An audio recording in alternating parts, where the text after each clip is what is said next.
दिया वो छोड़कर भाग गए।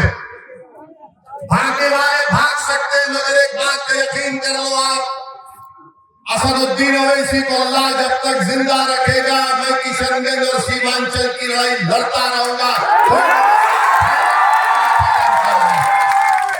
ये मैं आपसे वादा कर रहा हूं। अब जावेद साहब का एक अगर देखिए, जावेद साहब जो है बोलेंगे तो हर दिन एक दिन 100 किलोमीटर चले। मैं और अख्तरुल ईमान साहब 1 साल पहले कौन सी जगह थे भरगरी में हम लोग 15 मिनट नदी में चले। कितनी देर चले?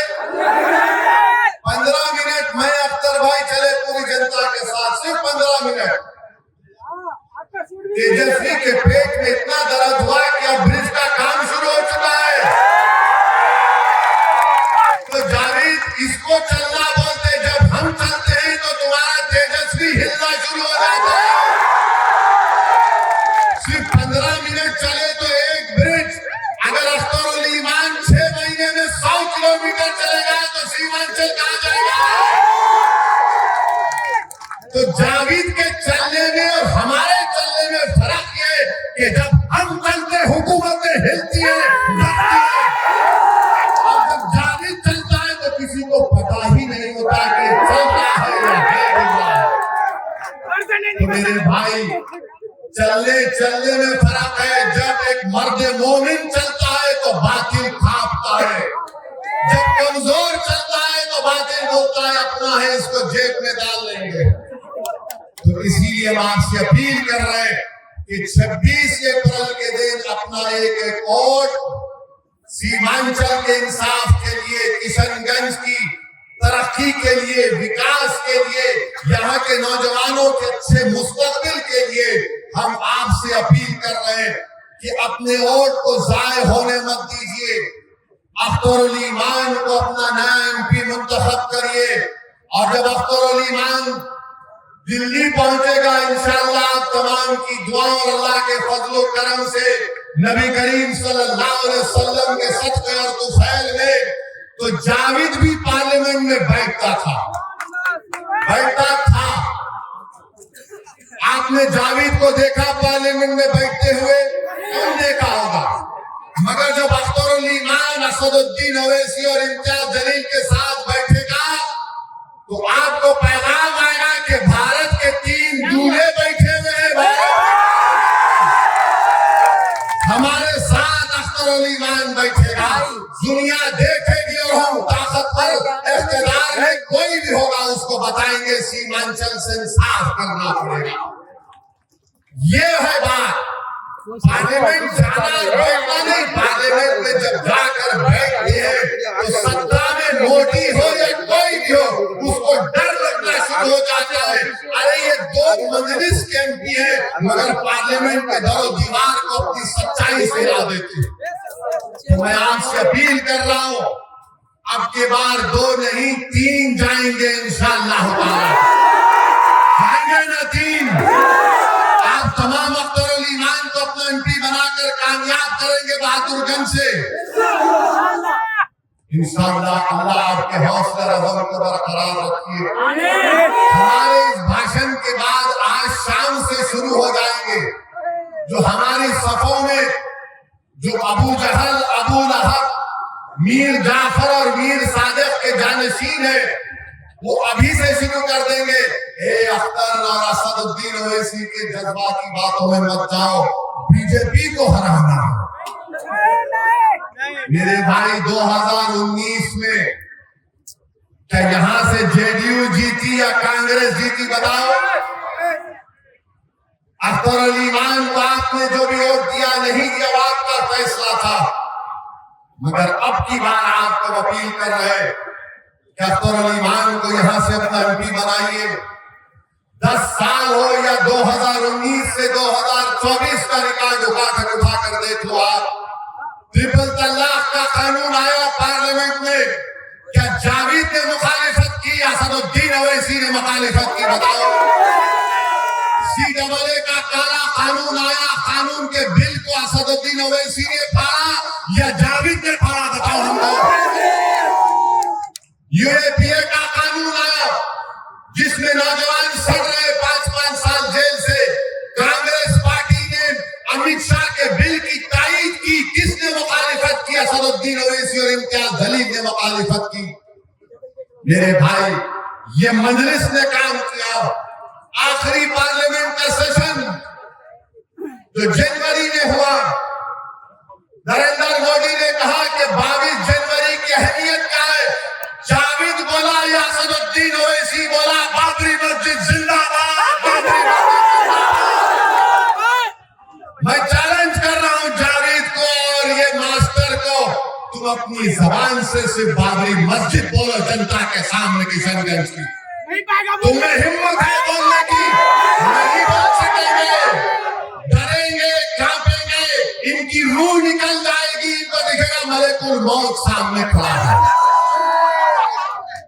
किसने पार्लियामेंट में खड़े होकर कहा सुनो बाबरी मस्जिद जिंदाबाद, बाबरी मस्जिद जिंदाबाद? 300 बीजेपी के एमपीज के सामने पूरी पार्लियामेंट में सन्नाटा हो गया। ये क्या कह रहा? मैंने कहा सच्चाई को बयान कर रहा हूं। जब तक जिंदा रहूंगा सच को बोलूंगा। जालिम को देखकर अपनी जबान पे कॉम्प्रोमाइज नहीं करूंगा। जमीन का सौदा करने वालों का नाम मैंने इत्तेहादुल मुस्लिमीन नहीं है। तो मेरे अजीज दोस्तों और बुजुर्गों, हम आपसे अपील कर रहे हैं 26 तारीख के दिन एक तारीख आपको लिखना है और अपना एक वोट सीमांचल और किशनगंज के तरक्की के लिए आपको पतन के निशान पर बटन दबाना पड़ेगा। अब आ जाइए मास्टर पर। अब मास्टर पर आ जाइए। इनका नाम मास्टर मुजाहिद है ना? मास्टर क्यों बोलते? मास्टर क्यों बोलते हैं इनको? मगर इनका मास्टर कौन है? इनका मास्टर कौन है? इनका मास्टर कौन है? जोर से बोलो। इनका मास्टर मोदी है।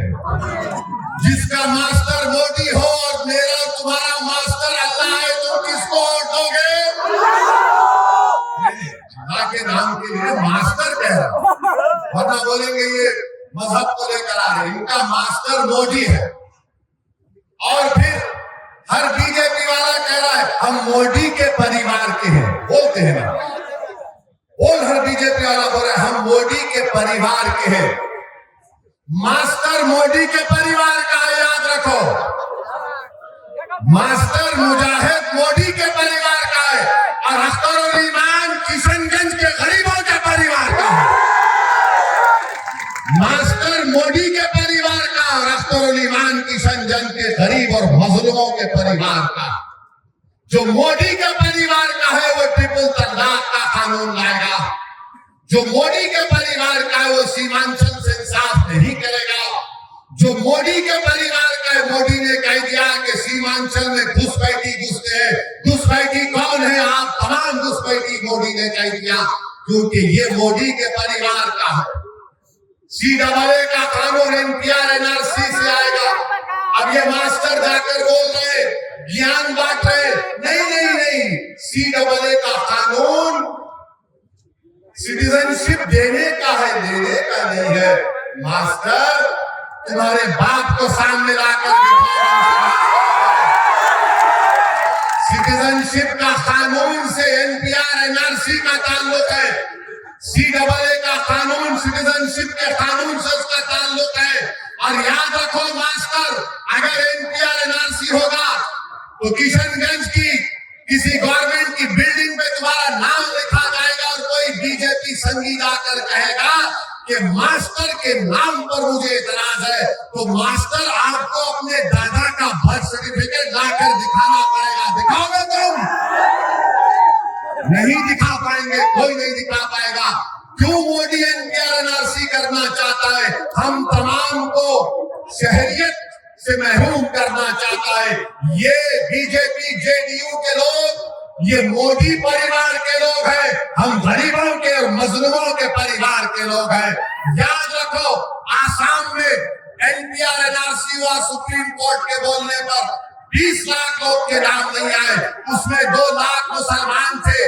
मैं नहीं कह रहा हूं, आसाम का मुख्यमंत्री हेमंत बिस्व शर्मा कह रहा है कि जो मुसलमान नहीं है उनको CAA कानून के तहत भारत की शहरियत दी जाएगी।